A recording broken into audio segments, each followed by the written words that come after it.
guys, welcome to another episode of Let Her Voice Be Heard. It's all about empowering young girls and helping them find their voice at the table of leadership.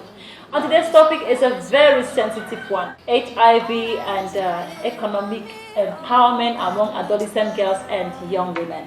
With me, I have an amazing lady. She was here in our last video and is no other but Love Lonsi, a teacher by profession and an AGYW serving her voice fund under the auspices of HOVUCA.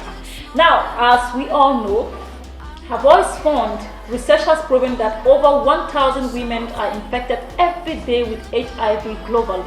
And in Cameroon, 24 girls against 9 boys are infected every day. So realize that HIV is a very serious topic when it has to do with adolescent girls and young women. And we need to take actions about this issue. And that's why we're going to be having a conversation today in the show. Once more, welcome to Let Her Voice Be Heard. We hope we're going to have a great time together. So let's move to that very first question. What we have here is, why are young people reluctant to learn their HIV status? Now, Jalapa, I will welcome to you.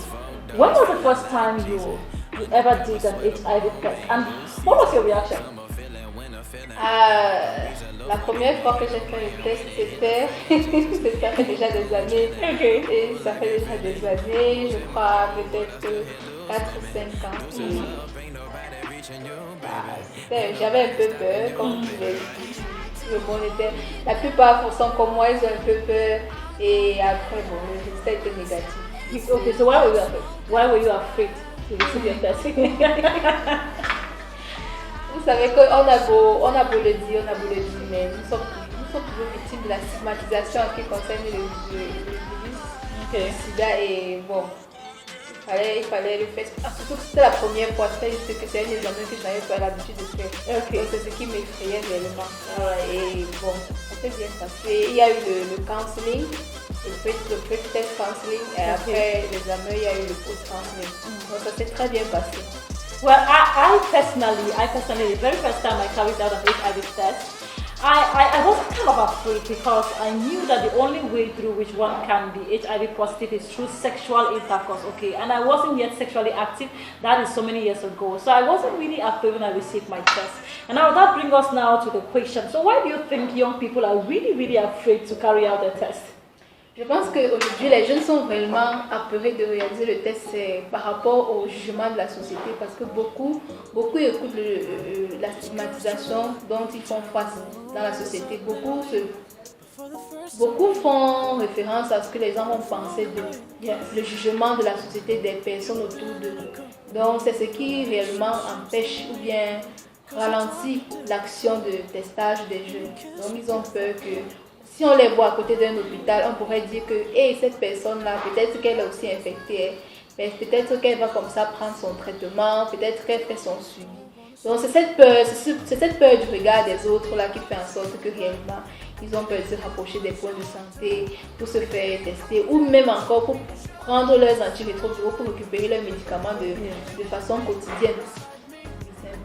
Yes, I will also speak in that light. It's as a result of fear. People are so afraid because the way you be judged by the society, it's worse than even the illness itself. It's not HIV that kills people, okay? It's the way the society receives it. It's the way the society has seen HIV. So as a result of this, people are not even ready to be aware of their status. It is better it lives in me and I'm not aware. And there is a layman's way of saying, they say, what you don't know does not kill you. But you have to know that this narrative has changed. Ignorance will lead you to death. So you will always have to be aware of your status. So let's move to the next question. And the second question is, what are some of the HIV-related signs and symptoms?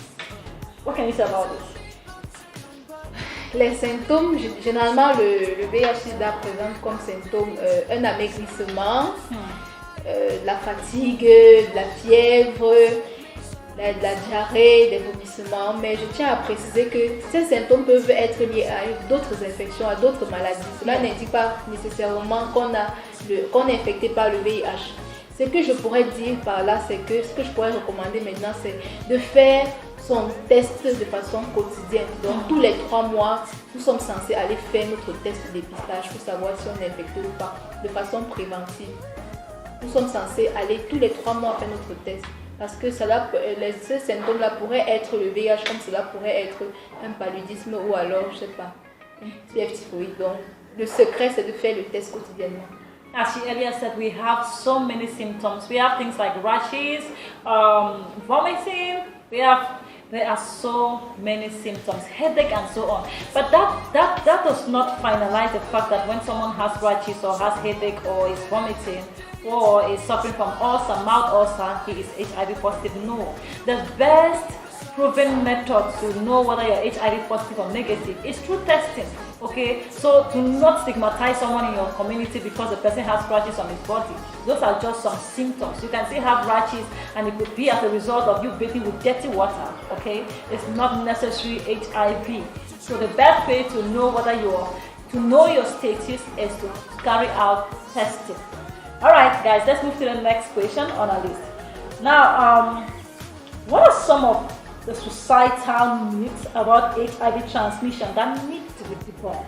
This is very, very, very important. Can we talk about that?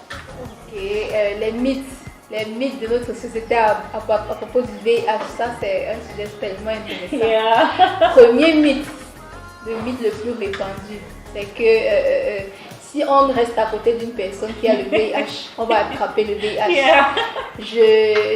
Moi-même, je suis très dépassée par ce mythe-là. Donc, beaucoup de gens pensent que en côtoyant les personnes qui sont infectées par le VIH, ils pourraient attraper la maladie. Yes. Mais le VIH se transmet au travers des fluides corporels. Of course. Par voie sexuelle ou alors en partageant des objets tranchants contaminés ou encore de la mère à l'enfant pendant la grossesse. Ce sont les voies de transmission majoritaires du VIH.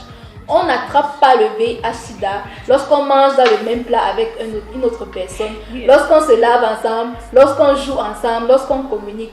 On n'attrape pas le VIH-Sida par ces moyens-là. Vous pouvez sans problème rester à côté d'une personne qui a le VIH-Sida, vivre dans la même maison, manger à la même table, dormir dans le même lit sans attraper le VIH-Sida. Ça, c'est l'un des principaux mythes que nous avons. Il y a un autre mythe qui dit que lorsqu'on contracte le VIH-Sida, on va tomber malade et on va mourir. Donc voilà notre mythe en ce qui concerne la transmission, en ce qui concerne les blocus sur le VIH-Sida. Non, le VIH-Sida n'a pas encore de traitement, mais c'est une maladie comme les autres maladies. Yeah. Donc, si vous avez le VIH-Sida et que vous prenez normalement votre traitement, c'est-à-dire vos antirétroviraux, vous soignez votre alimentation, votre hygiène de vie, vous pouvez vivre normalement comme tout autre être vivant, en bonne santé, sans problème. Donc, voilà un peu deux mythes. D'autres personnes pensent que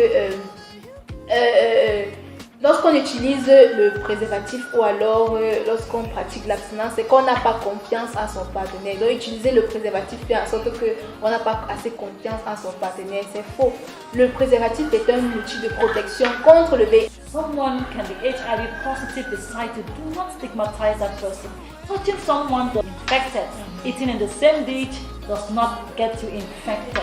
Sleeping on the same bed will not get you infected. HIV is only transmitted through fluid and through sexual activities from mother to child during childbirth. So those are some of those myths, okay? And please do not go in for traditional treatment as far as HIV is concerned.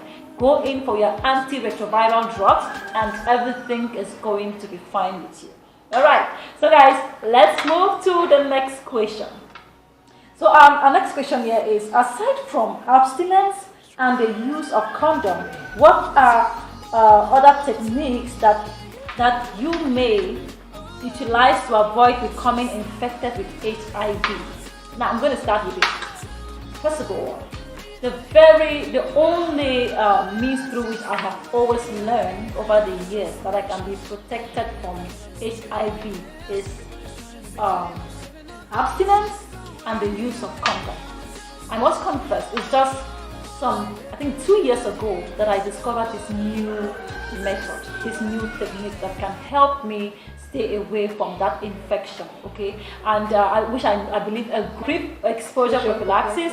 These are drugs that someone who is not HIV positive and is at risk of being infected with the disease can take in order to avoid the infection. Okay, so this is, you can take this every day. It's for mostly for sex workers and those who inject themselves with drugs.